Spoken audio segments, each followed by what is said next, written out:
So today, my guest is Brian Platnick. Brian is a six-time North American champion with some big ones, including two Spingolds. He's also won a uh, world championship and a junior world championship. And we have the distinction of being kind of have grown up in close proximity to each other. He's from Bluefield, West Virginia, which is about 3.5 hours away from Charlottesville, where I'm from. So I've played against Brian's mother a decent amount, and his brother David lives in Charlottesville. So I play against David at the club fairly often. Really, though, as far as resume, Brian, what might be the most impressive is that your team has knocked my team out of the last two U.S. team trials. Huh. I guess I didn't notice you're on the team. By the way, so two things about my resume that you mentioned. One is, like with all the cheating scandals, there were several people who sort of gotten titles either taken away officially or whatever. I had a title taken away for a completely different reason. Often when I was playing on a team with John Diamond and Greco and Hampson and Brad and Fred, they don't get last names, just Brad and Fred.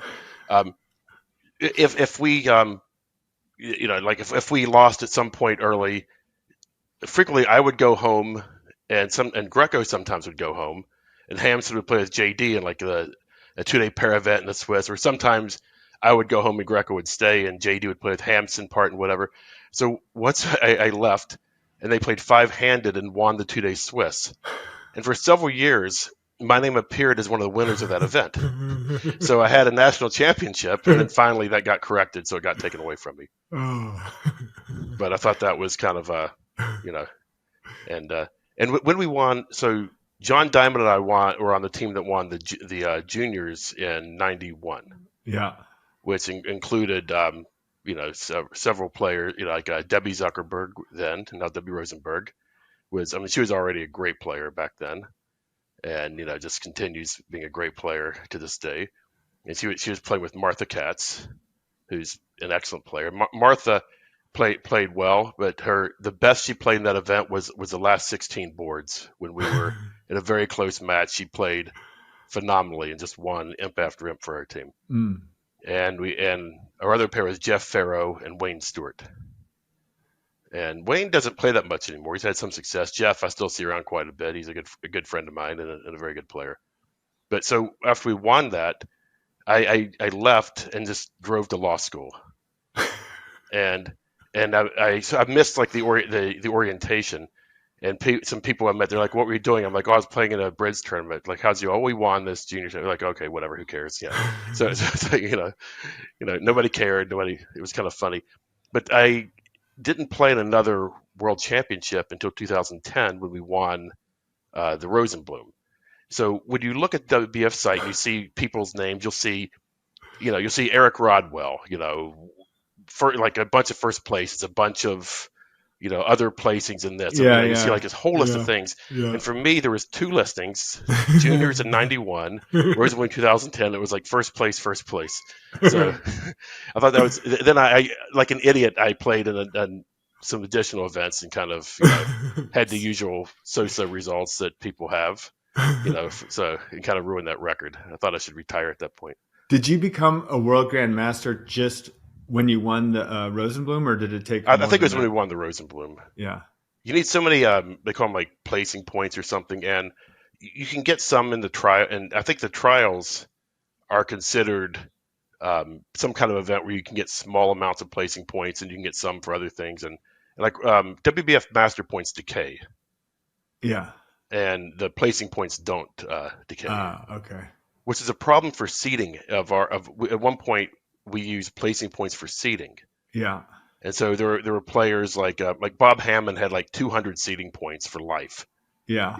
So at one point, when I was on the seeding committee, we made some changes to that and put a cap on it. Since it doesn't decay, we kind of had to put a cap on it. And so, someone was wondering how did Bob Hammond lose go from like 230 seating points to 35 or something. And I respond, I'm on the seating committee, and they're for sale for 500 a pop. So you're not on the seating committee anymore? I'm actually not sure. I haven't. David Berkowitz runs a seating committee, which means that nobody really knows who's on it or when we meet or what happens. So, but by the way, if I call anyone a cheater, yeah, or other than Ron Anderson an asshole, edit it out, please. Okay. If I call Ron Anderson an asshole, you can at least pass me that you can leave in. But other than that, please edit it out. So seating committee. Let's go to that. When did you start being on it? So I essentially arrogantly told Berkowitz and others in the seating committee that they were kind of fucking things up. Yeah. And that I would like to join the committee and fix them. Got it. Which it's kind of an arrogant attitude to take and not always helpful. But I don't know how many committees you've been on for different things. There are people who serve on committees who show up for a meeting, throw out ideas and vote on things and don't do shit. There are other people who do a lot of work, gathering information, doing it, et cetera, who do a lot of work when they're on a committee. And you need people to actually do some work. So the fact that I was actually doing work while I was on the committee. Now other people like at events will help seed like national pair events, things like this, which takes some effort. I don't do any of that because, like someone like Barry Riggle plays a lot and knows a lot of the foreign players. Like he knows a lot. He knows the lay of the land better, so he would be better at doing that than I would be, which is certainly one excuse I use for not helping in that capacity. But so going back to the juniors, after our team won the juniors, we beat Canada in the finals. Yeah, that had a team with Fred Gittleman and Jeff Hampson, and our current ACL president Bronya was on that team, among others. And it was a great team. It was a very, very tough match. And then we go play. A few months later, a lot of us are playing in some Spingold or whatever. And Fred Gittleman was also on the Canadian team that came in second in the Bermuda Bowl. I think it was like probably just after the juniors or in close conference. So we go there, and I have like 4 or 5 seating points just from master points. John Diamond has a couple. Fred Gittleman has like 3. And then we see some of the junior players we just beat that that didn't even make like the knockout stage, right? And they have like 15 or 20 seating points. I'm thinking, like, what the fuck? Like, what did these guys win? They must have won something. And I check it, it's just like, oh, well, they're like really good players. They were on their national junior team. They're very good players, and some of them are going to be on their national team. So we gave them like 15 or 20 seating points to make things fair. And I'm like, well, what about Fred Gittleman? He just came in second at the Bermuda Bowl. He doesn't get shit. It's like, well, he's an ACBL player, and it's like, so that just made no sense to me. Right. It was the same for a lot of forums. So we had one segment that got seating points based on, I don't really want to say merit, but based on what they earned according to a set formula. Okay. And as I mentioned when people were discussing ideas, and I said, one way to get a lot of seating points is what I did. Just have a partner who buys Hampson and Greco and Fred and Brad to play on teams until you get a bunch of seating points. Anybody can do that if they want. Right. So you have one segment that gets seating points based on I guess you can call it an objective formula. There's always subjectivity in creating the formula, but once you create it, you apply it objectively. Right. And another group who's given seating points because people in the seating committee would go around and ask Pepsi or Zia or someone who, how good is this pair? And they tell them, so they give them a bunch of seating points. Right. And to me, that made no sense. So I thought, if you're going to count WBF for this group, why not count it for the other group? And have some idea of how well people are. I guess a lot of bridge players seem to think seating should be based on the skill level of the player. Yeah. But how do you determine that? Right. So at one point, like I had almost as many seating points as like Hampson and Greco, whatever. And as I've mentioned, like there are people who think that I play as well as they do. There are people who are called my mom. But outside of that, the people who think that Greco and Hampson play much better than I do as most of the people, including myself. So, I'm not going to pretend like the fact that at one point I had as many seeding points as them meant I was, as good of a player. Right. It just meant that, their old seeding points had decayed and whatever. And, I've been playing a team with them long enough to where we, kind of all had, I think so, had a little bit more, but in the same ballpark. But still, it doesn't matter if it's Jimmy Kane hiring a team and getting seeding points, or if it's the greatest player in the world, or Zia getting seeding points because he wins no matter who he plays with. Yeah. It's you have a formula, you win events, you win your master points, whatever. But we needed some way of kind of making sure that we were trying to treat every group similar. Yeah. Nothing will be perfect, and Right. there are always some people who fall through the cracks. Sure. And so we had sort of a policy where we could have like sort of a small number of seeding points to give people who kind of fall through the cracks in the system, but not like 20 or 30.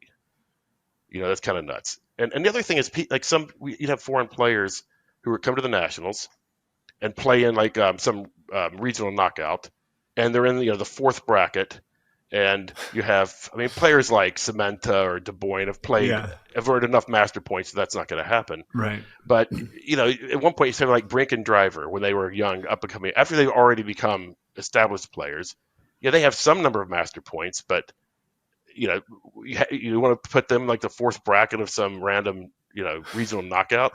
No one else in that bracket is going to be happy. They're not going to be happy. And so, but if you have some objective measures, like you use WBF points and things like this, then you can use the same system for seeding the Spingold as you do for handling these issues in like regional knockouts or limited events. Somebody. And the thing that used to piss me off is there were a few players who would whine about how many seeding points they had, like foreign players. Yeah. And sometimes they were right. I shouldn't say they were whining, but they were whining. And then I see them like wanting to enter some 0 to 5,000 event because they're getting hired for it. It's like, okay, you want to play in a 0 to 5,000 whatever event because you're getting paid, and then tell me that you deserve all these seeding points because it's a great player. like you know what? Like, pick your side and stick with it. So that wasn't many people. And there were some people who would actually come and ask me and say, "Am I allowed to play in this event?" Yeah. As if somehow on the seating committee I was the one who kept getting all these emails and everything. But they'd say, "Am I?" And I would say, "I'll check with the director." And it ended up some people who asked and were told no. People who didn't ask, the answer they were allowed to play, which they finally put a stop to it. They tried to. The ACBL's did a better job with that. But so when did you start being on the seating committee then? I didn't remember. It was I don't know, 10 or 12 years ago or so. Yeah. And I feel like we sort of got a new system, seating system developed. But it's nothing's perfect, but it's basically you earn seating points as you win the major events. Yeah. And it decays decays over time. And there was what we consider like the Cedric Lorenzini problem. And not anything having to do with things that happened during the pandemic, but before then, when we were discussing, before we had our formula definitely set, and we were trying to, make some adjustments to players, somebody mentioned, well, Cedric Lorenzini has won 2 of the 3-day national pair events in the last year.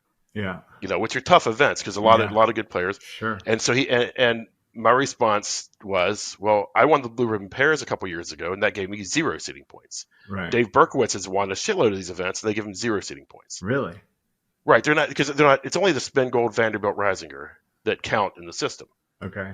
And so, like using so if we're going to give seeding points to people for winning a Blue Ribbon Pairs, why just give them to foreign players? This should be across the board. Right. Yeah. So actually, one thing that one of the changes I instituted, which I think was actually Danny Sprung's idea he gave me when we were discussing this, so I'll give him credit, was we were talking about how many seeding points for Blue Ribbon Pairs. What about a 2-day Swiss? What about this? What about that? Blah blah blah. So it's just, why not just use platinum points? Okay. So we incorporated platinum points into the seeding system, where it's like a so many year, like they decay 20% a year, maximum of maybe 5 seeding points for platinum points, something like that. I forget, like one per 100. And one of the reasons for doing it that way is it's something the ACBL already keeps track of. Right. So nothing has to be done to to track this information to use it. It's something they already have and they can easily incorporate. So that explains why my seating is as high as it is.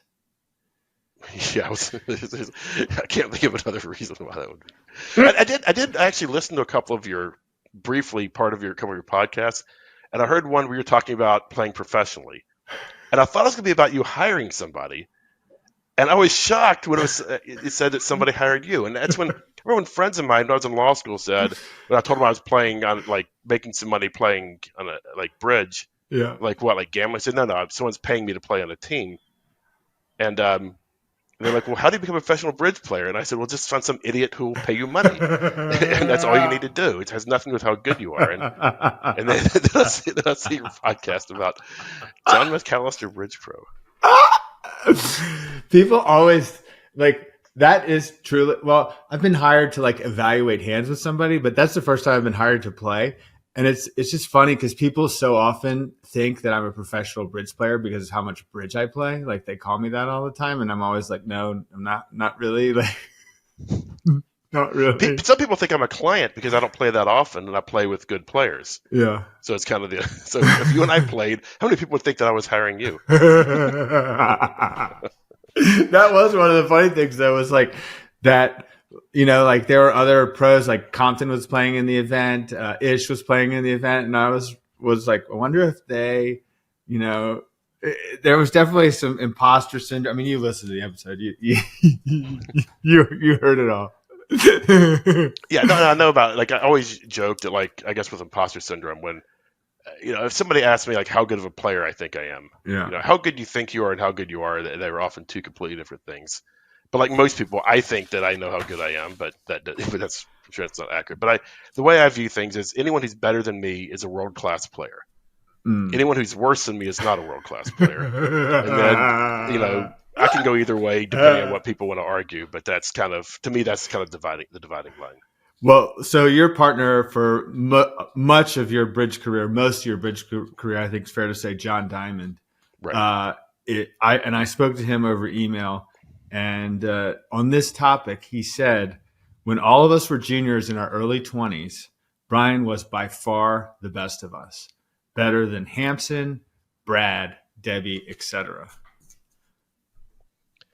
Now, Brad is several years younger than us, so it's certainly possible then I was better than Debbie. Debbie was a very polished player long before the rest of us, I would say. I mean, she started playing with good partners, and I never played with I very seldom played with better players. I didn't live somewhere where there were a lot of top players who would then play with some young up and coming players. So I kind of had to navigate things more on my own and figure things out. But that's nice of John to say. I won't say if it's accurate or not, but I'm not sure I was better than Hampson at that point. We were certainly closer in skill level then than we are now. That's clear. But I certainly won't say I was better than him. But he was a pretty good player. When we were in the juniors, he played pretty well. Do you talk bridge with Hampson outside, outside, at the trials, for example? Or... Yes, it's more listen bridge. It's usually me asking Hampson for a question about something, and Hampson kind of giving me So that's kind of view. Like people like Chip Martell don't call me up and ask me my opinion about things, unless we're just taking a poll just out of curiosity. But I asked, Chip was the captain of our junior team, and I still and ever since then he's one of my go-tos to. I'd often send questions. I would have my panel of three, of Chip, Kit Woolsey, and Michael Rosenberg. Chip would give me a very concise, very, very workable answer to how you should handle something in the bidding. Kind of like a simple thing that generally works. Michael Rosenberg would give a response where he's essentially considered every nuance of every possibility and say he prefers this and this and this, but not liking to have sort of too many individual rules. Maybe he's kind of landed on something a little simpler. Right. So if a weaker player is for instance, the bidding goes 1-no trump all pass. if you have Queen Jack 9/5 of a suit and sort of nothing else, it looks weird not leading that suit. Yeah. Leading low from that suit is fine. Leading high from that suit. Right. But another example is like is if you have Queen Jack 10/9/5, Right. the bidding is 1-0 3-0, Yeah. and there are players who knowing partner has King in 1 lead low.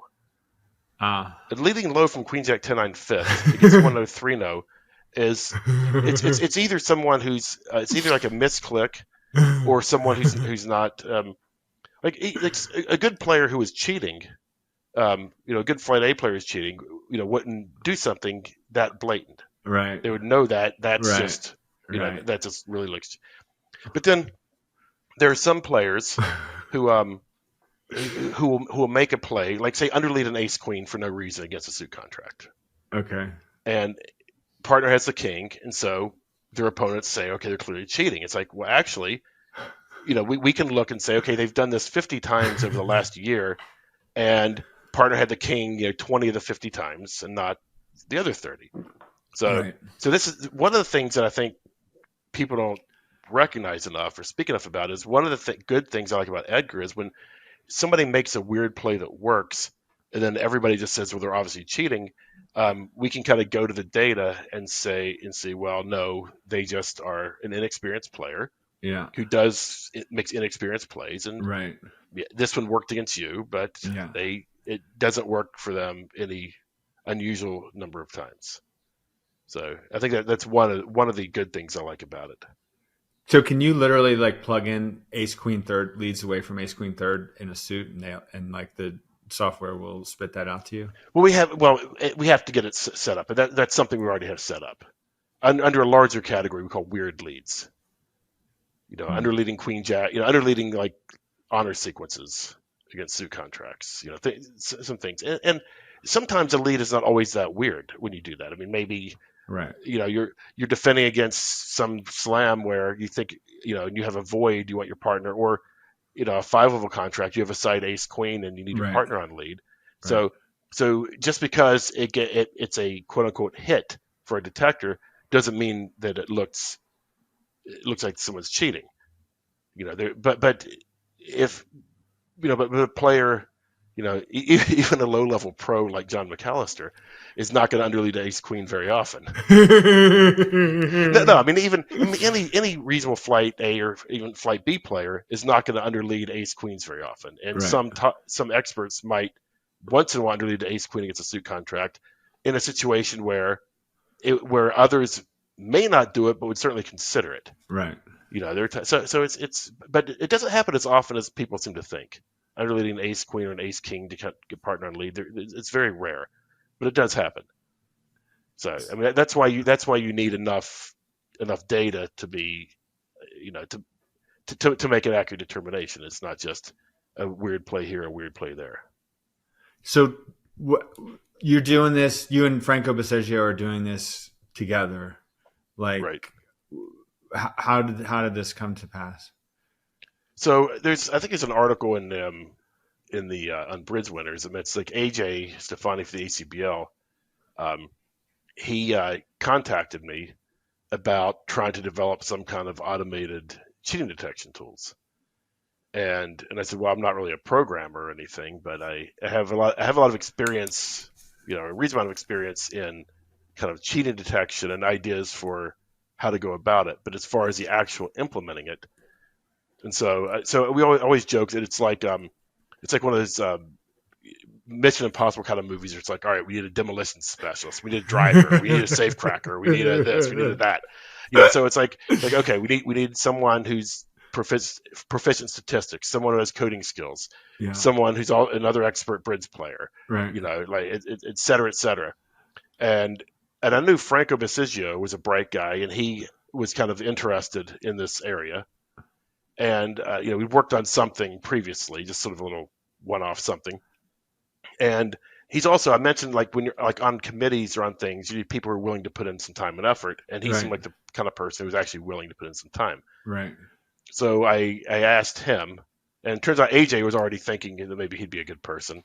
Yeah. And so there was me, I guess the expert bridge player, or as I mentioned, the kind of level of determining if someone's world class or not. Yeah. The Brian, if they're better than me or worse than me, kind of thing. So, but certainly good enough for this purpose. And Yeah. then Franco was like the other five guys you need on your on your team. Right. So. And when was this? It's like a couple years. It's like 2 years ago. What's the date? Yeah, it's like a little over 2 years ago.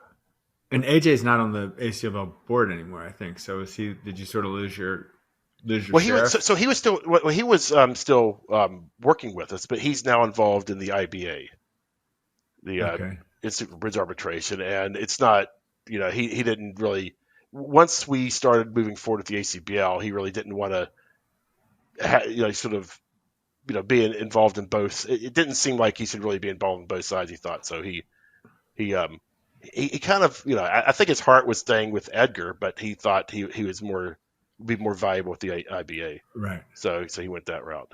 He's like AJ. AJ's like he's another hard worker.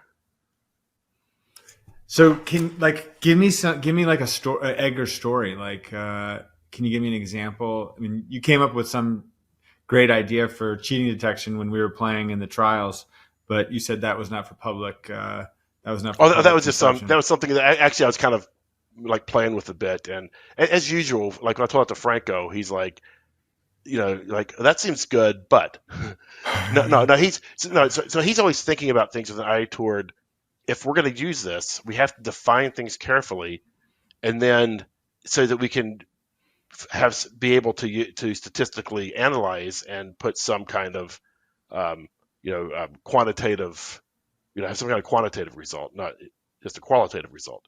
And so that's why like when we come up with something, like if you look at something in terms of percentages, like so Franco likes to look at things in terms of a hit or a miss. Like you have one of two outcomes, or there's a neutral, like a non-outcome. So like one example might be, okay, say you have like underleading ace queens. You call it, partner has a king, that's a hit, I guess, or a void, you can call it a hit. Otherwise it's a miss. Okay. Now, what if you underlead a king? So the bidding is 1 spade, 4 spades, and you're on lead, and you don't really have a good lead. So underleading, king fourth of the suit or what a fifth is, a little risky, but it's certainly, nothing cheaty about making that lead. Right. If partner always has the ace when underlead a king, that starts to tell you something. But right. But then so here you underlead a king. How do you define a hit? Well, if partner has the ace, that's certainly a hit. Yeah. If partner has the queen, is that necessarily a hit?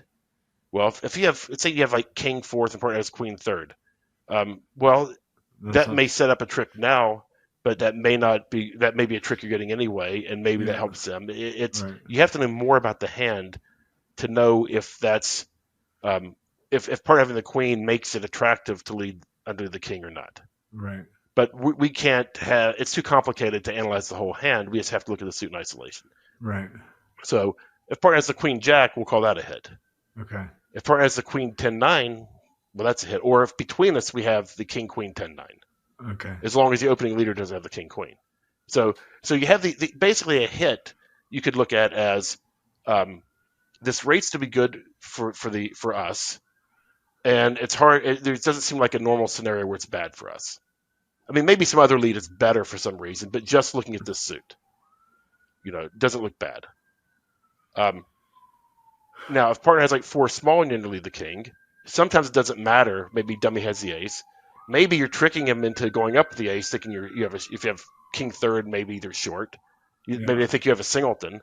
So there are times you might, even if you're cheating, underlead king third when partner has like 2 small, because you're hoping to full declare. If you know their hands also. Yeah. But again, that's too complicated to deal with.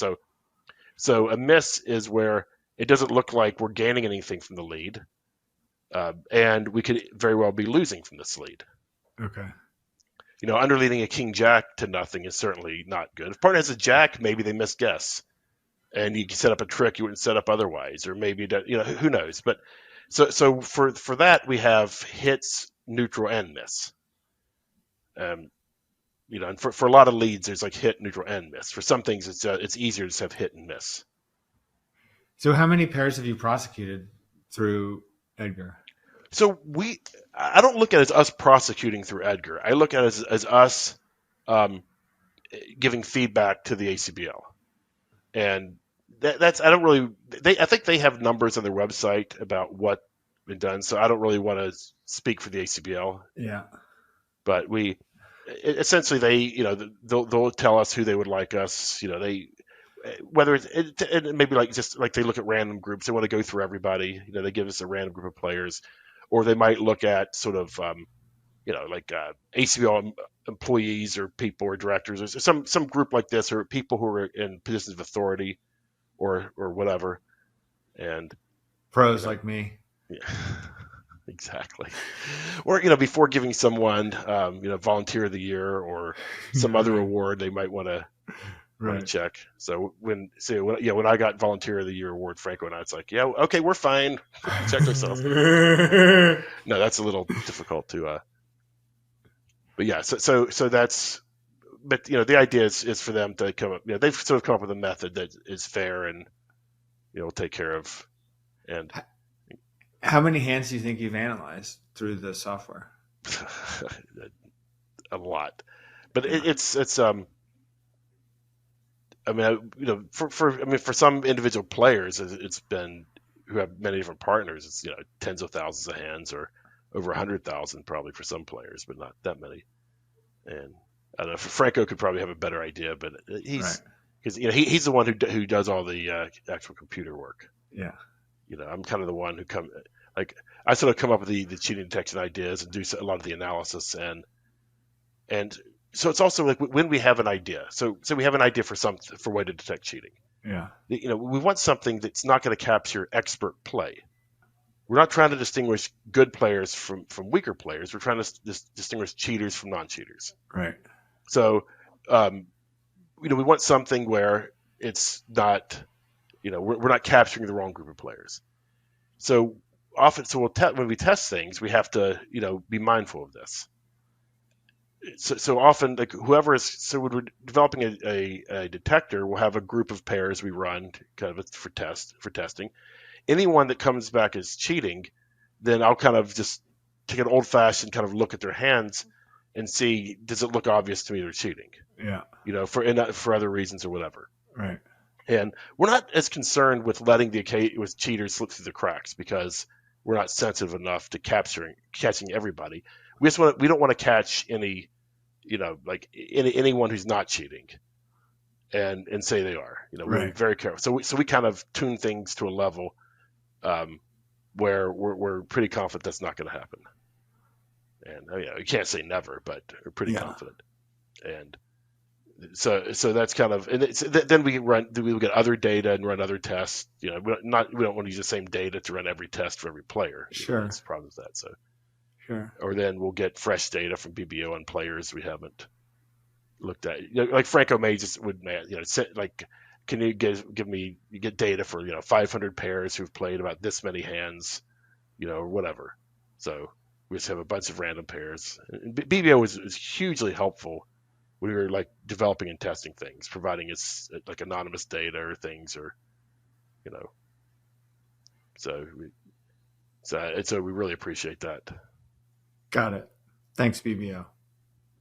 Yeah, I'm not going to get into the wars of this platform versus that platform, but BBO has been very helpful with us for we were developing EDGAR. So I mean, it's not that other platforms wouldn't have been; they just didn't have the data available. So how often do you talk to Franco?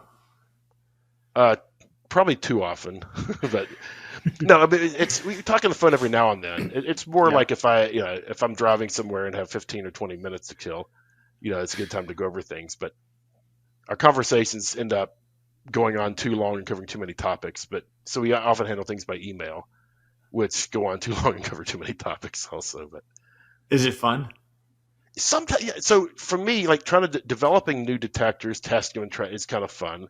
Some of the administrative things we have to do because we're helping the ACBLs can be a little tedious, but it's not like drudgery or anything, but it can be a little tedious. Yeah. But it's kind of, but now that we're working with the ACBL and spending a lot of time with that, it takes away from times, we kind of basically had to stop tweaking, have everything set for what we were going to include and not include with EDGAR, and then go from there.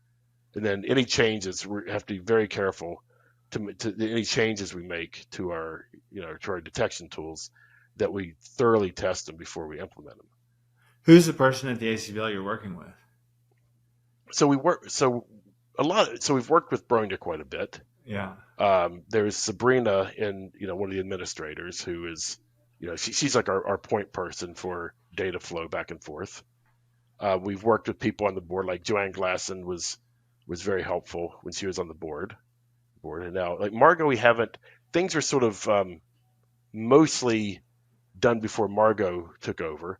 So we haven't really worked with her that much, but the few times we have, she's been very helpful and very, anytime there's some issue, I feel like the board. So I don't always agree with everywhere how the board comes down on everything in this area. Yeah. But I certainly would not pretend like my view is correct and theirs is incorrect. Right. Like I think there's several different rational or reasonable choices, and sometimes they pick a different reasonable choice than I would have picked, but that's they often have different considerations than I do. So right. That's sort of like my view in bridge. Disagreeing with me doesn't make you wrong. Disagreeing with me doesn't mean you're stupid. It just means we disagree on something. Right. So. But for the most part, I think we kind of see eye to eye with the board on how things should be handled and what they've implemented. It's just kind of around the margins, in a few situations how they should be handled. So whatever. But is she a bridge player? Like no, she's just the administrator she's the one who who gives us the information, like who we're supposed to run. We send to her, then it goes from her to the recorder's office. Got it. It's sort of good to have one point person at the ACBL, because we don't want to get in a situation where there's one of the direct someone on the board or someone else is thinking like, I think these players might be cheating. Like, can you run these players in this area? And even if there's nothing untoward going on, you don't want the appearance of anyone of the ACBL targeting any groups of players or things like that. So it's sort of it's sort of best. I mean, nothing like that's happened or whatever. Yeah. It's more it's the board members, in my experience, are very hardworking and diligent. It's the ones I've dealt with anyway. So like right now, Larry Seeley on the board is kind of the person we interact with the most, and he's a smart guy. It's very technically oriented and a very good bridge player. And he's, I think he's a bit more of a hanging judge than I am when it comes to people who cheated. Yeah. But I understand people have different opinions. I think all of us kind of feel like if people were beginners and they were sort of cheating at home with their spouse, you have to be a little more lenient. It doesn't mean they don't get some kind of suspension, but maybe, but be more lenient with inexperienced players. But if like a bridge professional like yourself was caught, that's. How closely do you follow like the prosecution? It's kind of like we just do like we have like the ACBL numbers, and then we do so often. Like I don't even know who a lot of most of the players are, but then I see when the reports hit the ACBL site. I sort of just I kind of check and see, but. I mean, you could look up. There are ways on the ACBL site to try to match names to numbers if you kind of dig around a bit. But I'm not, why I'm not really right. Everybody makes mistakes. People do things, but kind of pay for your mistake and move on with your life. Try to clean up your act. But does your wife play bridge anymore? Not very often. No, she has much better things to do. But but actually one when discussing this sort of area online at one point, somebody made a point to me, and I think they actually had an email exchange saying like basically, you don't play club games, you said, really, which I don't really, not that I wouldn't, but I don't, and said like. even looking at sort of like when you play in some regional event where there's a lot of weak players, it's not the same. Like you really need to remember what these club games are like. And explain like there are people who when they're taking lessons, so you maybe have two couples or four or whatever, and often they're discussing while they're learning to play. They're discussing that they'll show the hand and then okay, this is in the one no trap opening. You see this is and this is how they learn to play. And he said even at the bridge club sometimes they're talking when they're not supposed to, where they're playing, and have to be reminded because that's kind of how they learn to play. Right. And now they're playing online at home, Yeah. and they learned to play just before the pandemic or even whatever. And they're sort of talking to each other. Yeah. People live in the same house, the same way when they took lessons. Right. And they're sometimes, retirees just learn to play, and this is just sort of how they learn to play. Yeah. And and there are other people I'm sure just kind of talk back and forth who don't even think they're cheating. They don't realize how much they're cheating. Mm. And so some people who argue that they're definitely not cheating when they obviously are. They may believe it at first sometimes, or sometimes they certainly convince themselves of it, I'm sure. But Yeah. there are others who are just, it's hard to admit when you did something wrong. So I don't Sure. So if people deny they're cheating when they're cheating, it's, human nature. I don't really know. But the one thing I do feel strongly about when it comes to penalties is if somebody confesses immediately, that's one thing. Yeah. If they require you to go through a lot of work, I don't mean just EDGAR running them, but go through a lot of work and presenting with a lot of information to demonstrate so that they can't really defend themselves, that they know they're cheating, they know they're caught, and then they confess, that's another level. Yeah.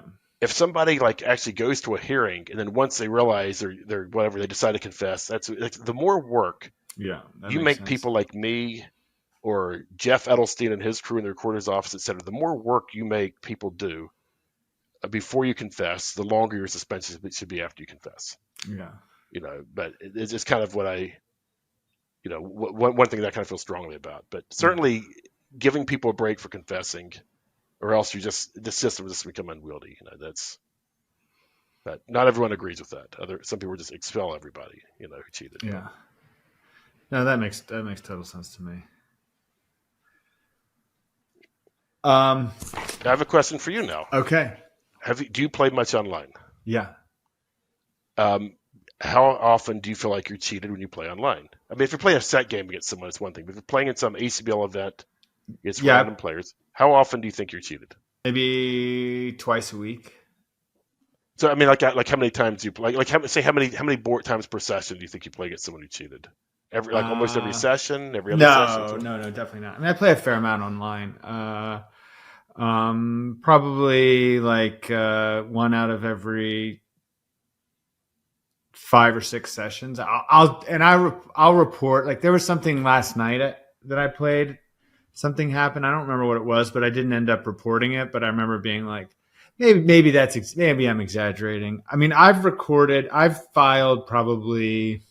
Yeah, I think that's an exaggerated number. I've filed a couple recorder forms in the last. So you can look after the game at the pair who you think was cheating. Yeah. And look at how they played. Sure. So do you look and see how they played other hands that Sometimes, yeah. Sometimes. I mean, maybe I was maybe sometimes I'll think wait, this is a little strange that they did X. I actually did file a recorder form against a pair, a husband and wife, that were convicted of cheating. The Andersons, Sharon Anderson. I was very surprised that playing against them in some speedball, and they did something, and I was like, I cannot believe that I'm filing a recorder form on this person based on her resume. And then it came to pass, that they were convicted, and that was surprising, but it was also validating, because I don't remember what they did, but it definitely caught me. Because I think so. I haven't run numbers on this, but from what experience I have, so let's say that we assume that maybe 3% or 4% of the players were cheating. So if that's the case, then you're going to play against them. It's occasionally, and sometimes there's hands where there's nothing to do, so there's no reason to suspect someone's cheating. Right. Anyway, but pairs who cheat, I think, play more often than Probably. other pairs. Yeah. They kind of get addicted to this. They play a lot more. So even if it's only 3 or 4% of the pairs that are cheating, it may be 7 or 8% of the boards that you play against somebody who's cheating. Now, Right. don't take these as numbers that are. Yeah. Actually, this is just an example, just a point. So I don't want to. But I think but how can people email you? Don't. What's your cell phone? Yeah, right.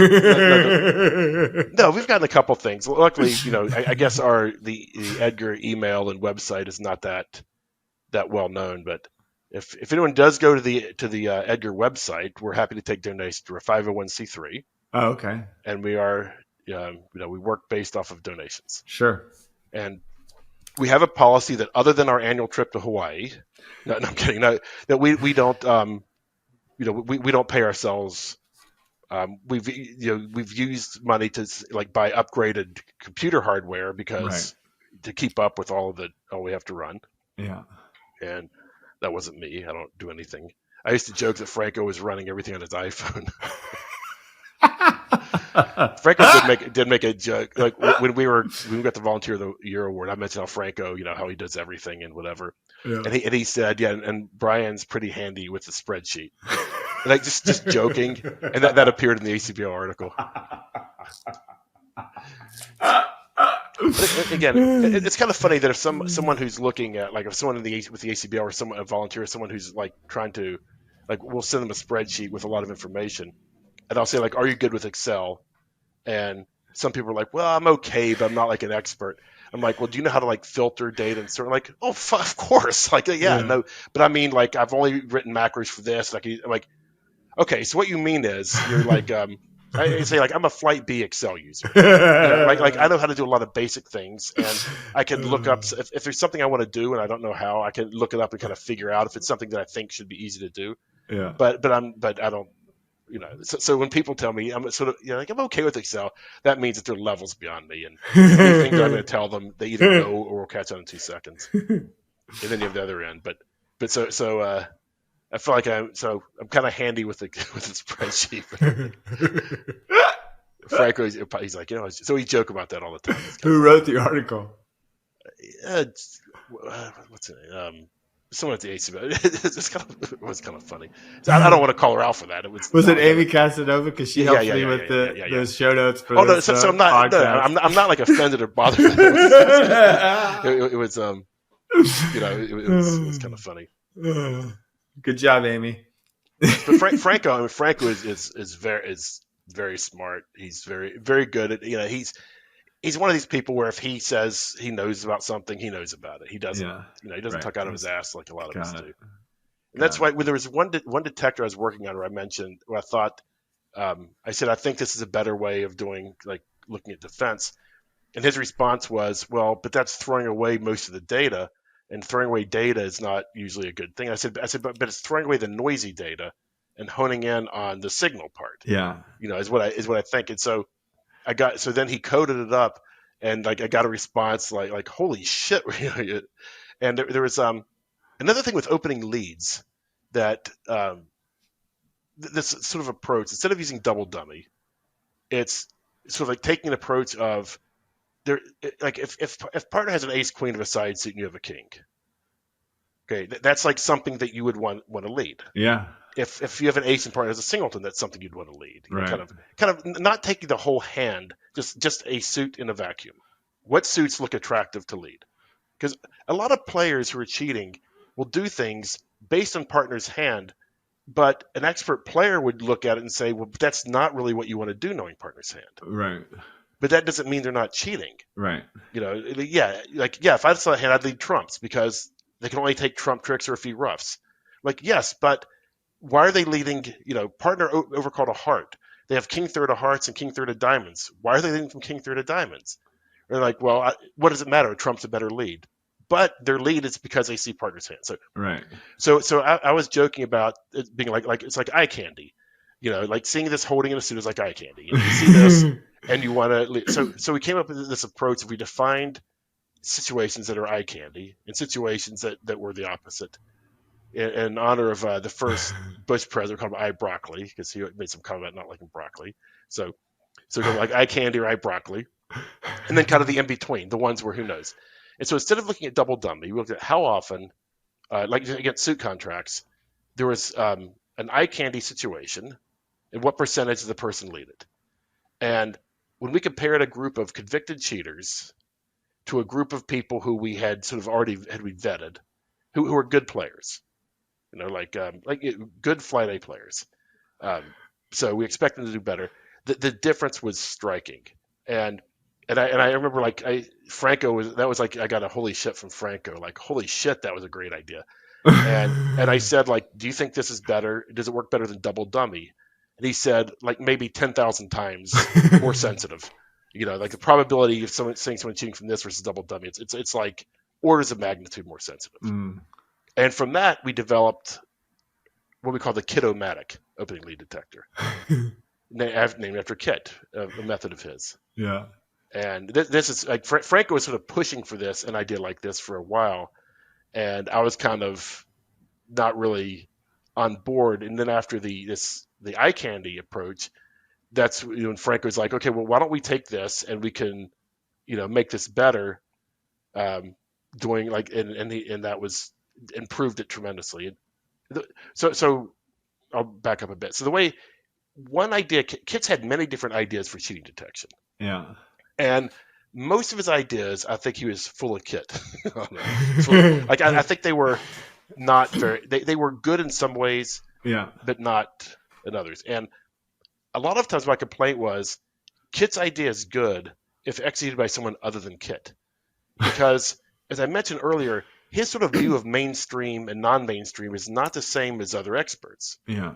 So I feel like he's looking at things through the Kit kind of skewed lens of what's normal and not, as opposed to, say the Chip Martell lens of what's normal and not. Right. So I mean, Kit, I don't want to be unfair to Kit. Kit's it's very good at this and a lot of other things. But the one idea he had that I think is phenomenal was so when people look to see if someone's cheating, people often fall in the trap of looking at all four hands. Yeah. If you think the person's pair's colluding, right, you don't look at all four hands, just those two hands. Yeah. And they bid to a slam that's hard to get to, and Trump's broke 5-0. That's nothing to do with anything, Yeah. So this idea of Kit's was just look at the hands, say through, like, give everybody 200 John McAllister leads, or give someone 200 John McAllister leads in the auction. So somebody gets, let's say we give Franco 200 lead problems. Yeah.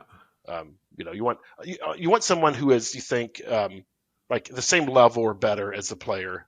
Yeah. So we'll say, we'll take Franco. I don't know if he's a bridge pro like you are, but it's probably drafted a few rounds ahead of you on the on the bridge team. so we give Franco 200 opening lead problems that you faced, and he picks his opening lead. Yeah.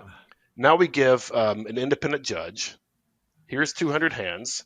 Now, anytime you and Franco chose the same lead, or the same, like spot card don't really matter, or you could look if one of you led like the king from king queen, other low, that we could include. But just so we take, say out of the 200 hands, there were like 110 where you chose different leads or something, whatever. Okay. Then we have someone else is given the auction and the hand, and also can see partner's hand. And you basically say, okay, here are your two choices. Which lead do you think rates to work out better? And you kind of like to apply the 15-second test. If after 15 seconds you're not sure, stop thinking about it and call it a tie. Okay. And if it's something where you think, okay, this one may be a little better, but then it's a tie. If you think, okay, they're the same, except there's maybe a 10% chance declare as 6-5, in which case this lead is better, but it's never worse, then it's a win. So it's you kind of have these sort of parameters for win and loss, and sometimes people disagree on what won or what lost, whether it's a tie, because somebody missed something or looks at it. But there's general agreement. If you give the same, this to like a group of experts, they'll come down pretty much fairly aligned on how they look at how they judge these, and they don't know who led what. They don't know what you led and what Franco led. Right. So say there's 110 or whatever there were hands that weren't the same, and say maybe like 30 of them doesn't matter. So we're left with 80 hands. Yeah. So you expect each person to win about 40. Okay. It's like 45-35. Yeah. You don't really, but if you assume that it's equal, then you could just use calculate the probability of what are the odds of this happening by chance. So what happens in one of the cases that I helped the recorder with before EDGAR was completely up and running, there was someone who beat like people like Chris Lincoln and Dave Berkowitz like 60-6 or something. Wow. And it was and what does that tell you? That tells you the person's cheating. But so that's sort of the KIT method, and you can do this for bidding and for defense and for whatever. But it's easier for opening leads. It's more cut and dried. But like sometimes in the auction, okay, like if partner's also colluding, like so you didn't bid game, you only invited, but partner's now going to bid the game. It's sort of you get into that kind of thing where do you assume both? It works better with opening leads. It's cleaner. So the Kit-O-Matic is trying to automate this process. So here's a bridge hand. Here's an auction. What is what would a person lead? Like let's say assume you polled it on bridge winners or something. So the bidding is 103, and you have king, queen, jack, 10, 9 of hearts, and an ace. Okay, so a heart lead is in the top tier lead. So if a person leads a heart, we don't care if partner had a void or if they had ace third or whatever. We don't care what partner had. That's basically, we assume that our imaginary expert who's also competing chooses the same lead. Yeah. This kind of thing. So it's like having an automated other person making leads. Let's say you have king fourth against 103 no. Well, half of the people would lead one, half would lead the other. So it matters what partner has now. Right. And so you have to have a definition for how well it hits.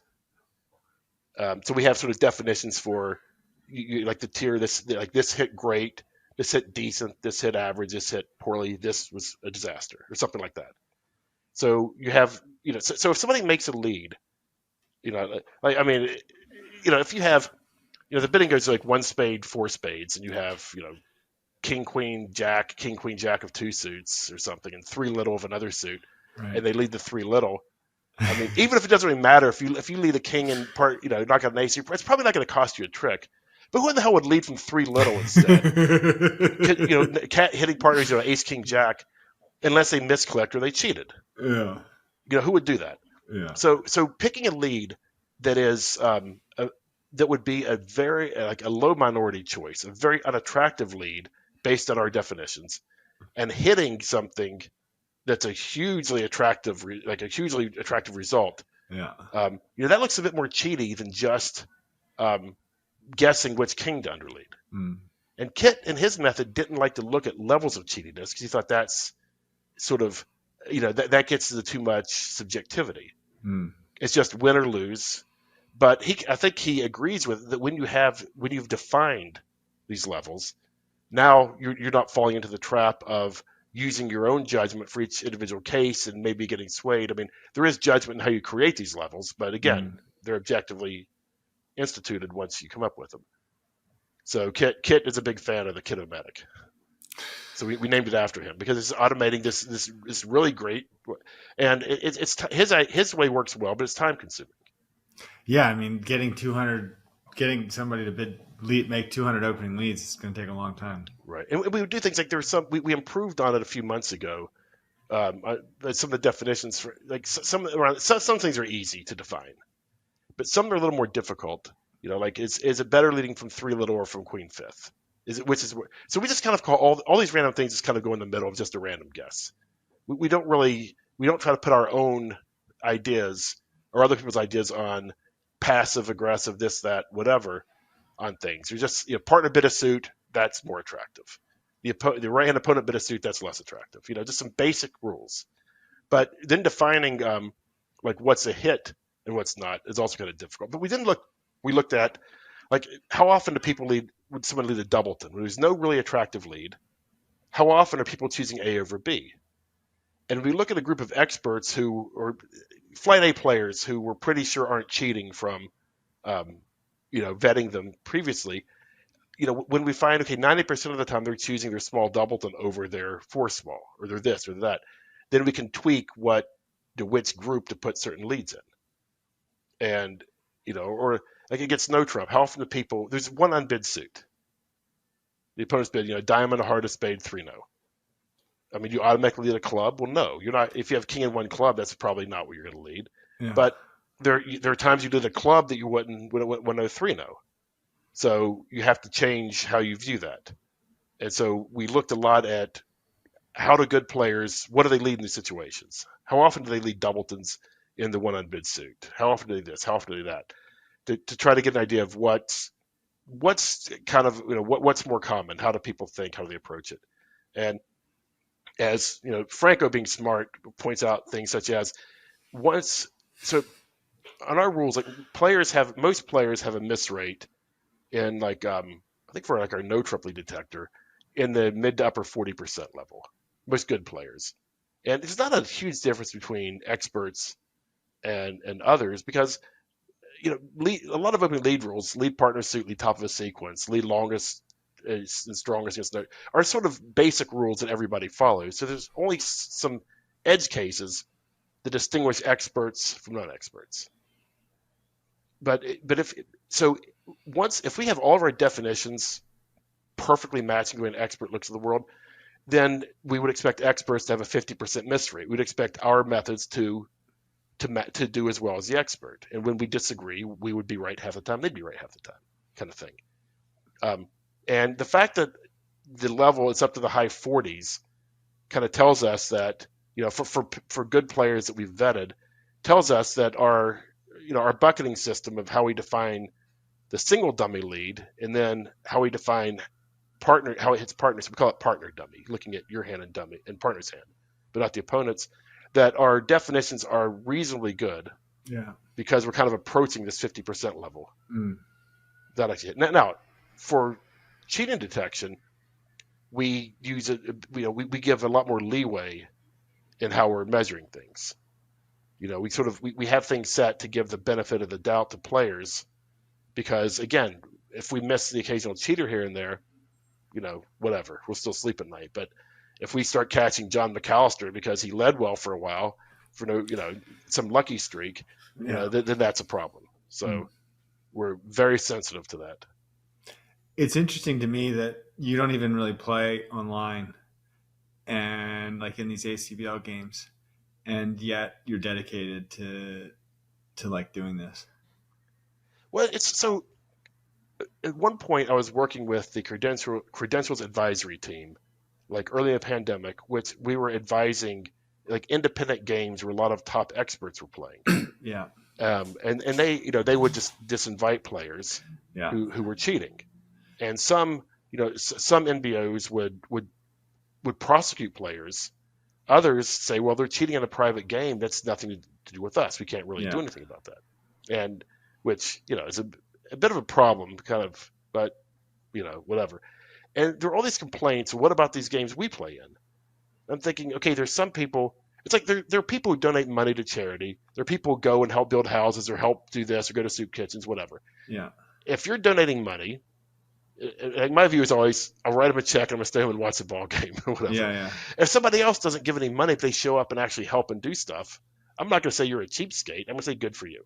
Yeah. Different people have different ways of volunteering. If people are volunteering, giving their time or money or whatever to any good cause, doesn't have to be my cause, my way of doing it, good for you. Right. So the fact that we were a group who were helping, doing this, like cleaning up these expert games and trying to deal with that, like, I don't really think people should criticize that because we're not looking at these other games. Other people can do that if they want. Yeah. It takes a lot of time. And by the same token, now that we're working on, Franco and I are working on these BBO games, there's a lot of, well, these are a bunch of low-level whatever players. Who cares? And the answer is that people playing those games care. Yeah. Nobody wants to be cheated. People want to play in a fair game. And, do I care if someone's cheating in some BBO game that I never play in?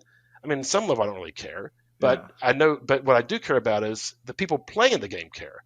Yeah. And for Brids to survive, we need more players. And if people who are playing, beginners, inexperienced, even not even just beginners, but people who like playing online, if they're having a bad experience because there's people cheating, is that really going to drive people to the game? I mean, it'll drive cheaters to the game, where they can cheat and not get caught, but that's not what we want.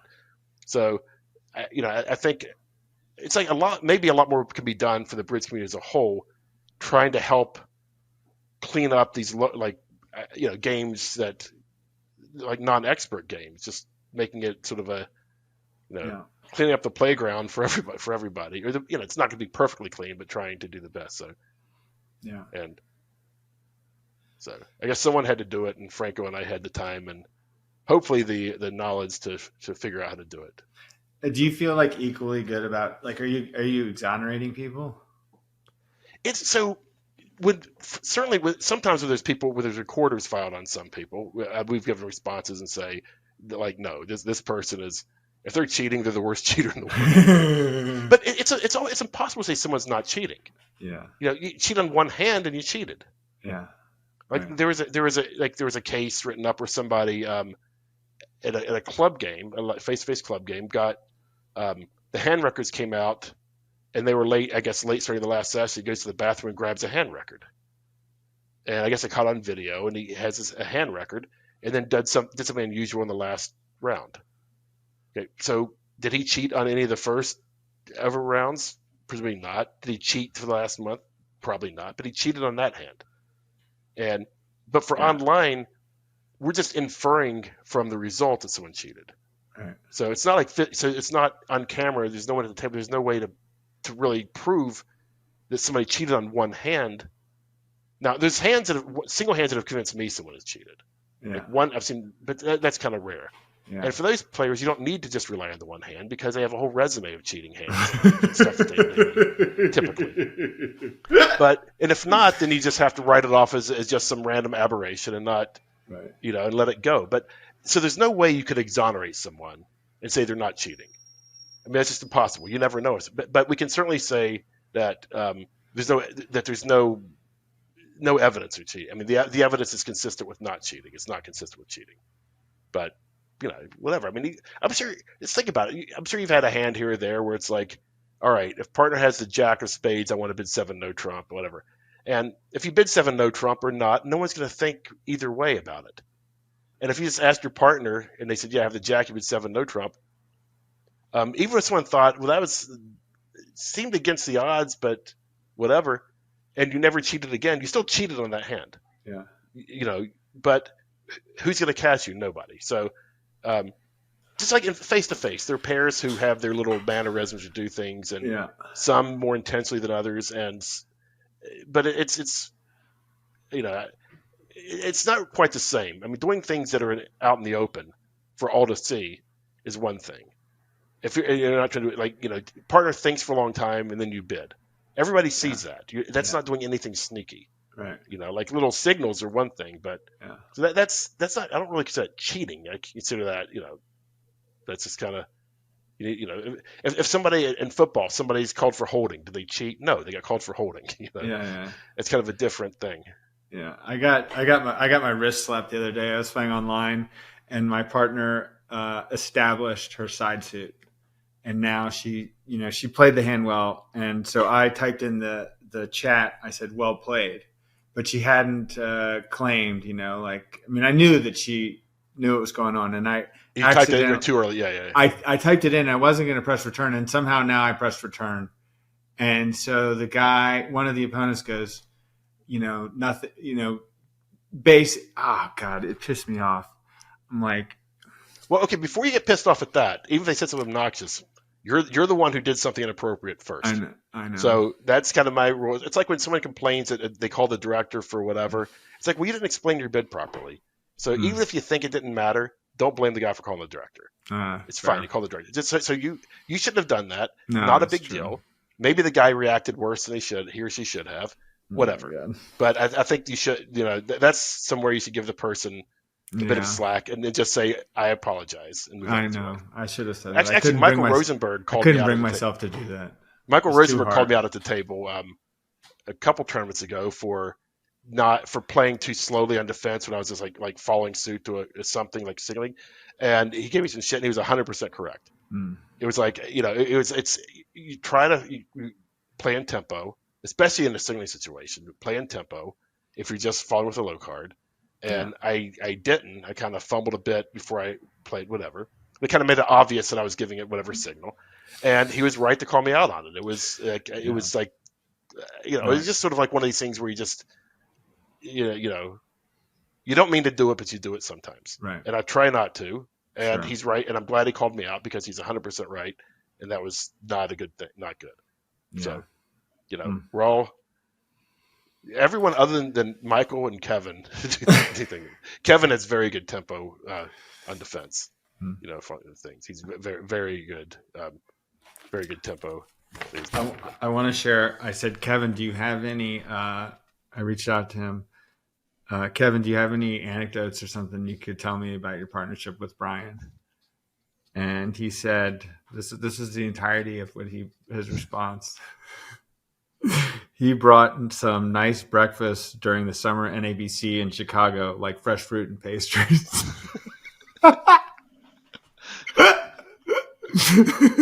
That's true. I was driving in from home, and I went to the farmer's market here in Evanston beforehand and brought in a bunch of stuff for him and his peeps and whoever.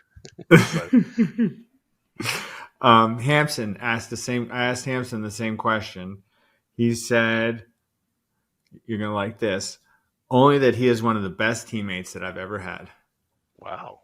Yeah. That's nice to hear from Hampson. Does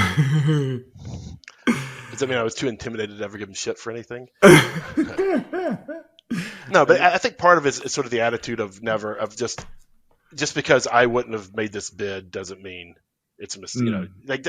Not picking on everything people do. Sure.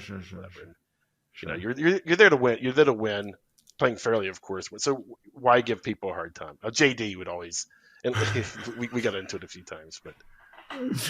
Your brother David, who I talked to, he said, I asked him any particular questions I should ask Brian. He said you could ask him about how his ideas on bridge have evolved over the years. And then he said he also loves talking about EDGAR, his bridge cheating. Exactly. Yes. And then I spoke to your mom on the phone yesterday. She was very clear, like, this is about Brian. This is not about me. But she had a bunch of stuff that she shared. My sister always joked that my mom, everything is always in the frame. She puts everything within the frame of like her. She kind of puts herself in the situation. It's I have kind of a joke about that I said to my kids once, but I'm not going to say it on here. She often, but she kind of looks at things through, how she would do things, or she puts herself in everything, I guess. Your mother? Yeah, it's kind of funny. So what she said. I know this is about him and not about me. So she was like trying to remind herself. She was very clear. Yeah, she was reminding herself of that. It's kind of funny. Yeah. She told me about how you had some guy who was like a 70-year-old when you first got your driver's license. You would go pick him up and drive like 40 minutes to play in the club. So growing up in Bluefield, West Virginia, there were some games, in town, but I was in high school, so I couldn't really play, but there were like some evening games in a few places that were like 40, 45 minutes away. So often there's like the neighboring town of Princeton. And so people would sort of meet in the parking lot there. You'd arrange ahead of time and all sit and drive together and then come back. And so one of the first times, like when I got my driver's license, and so I drove. So this guy who I played with, Doug, he was like a grandfather to me. He was this he was like a funny guy. He just moved over. He said, I don't see you too good at night. And I was like, so I would drive his car. There's one woman who had a Mercedes who had me drive her car, and I was driving our Chevrolet piece of shit. We didn't have. So my dad wouldn't let me drive the new Chevy Citation, and I'm like, so-and-so lets me drive, her Mercedes, and I drive so-and-so's brand new Saab. So it was always kind of nervous. But this guy, I remember once, this guy, Doug, he was like a 7-year-old guy, pretty good player for, I learned a lot from him when I was like a young, up-and-coming player. And we were playing against someone, it's husband and wife pair, and this woman's like started giving the guy hell for something stupid, and she was right. She was much better, and she was like, "You're a fucking idiot," and he just said, "Ma'am, I've only heard language like that in 2 places. One was in a whorehouse, and the other was when I was in the Navy. You never were in the military, were you?"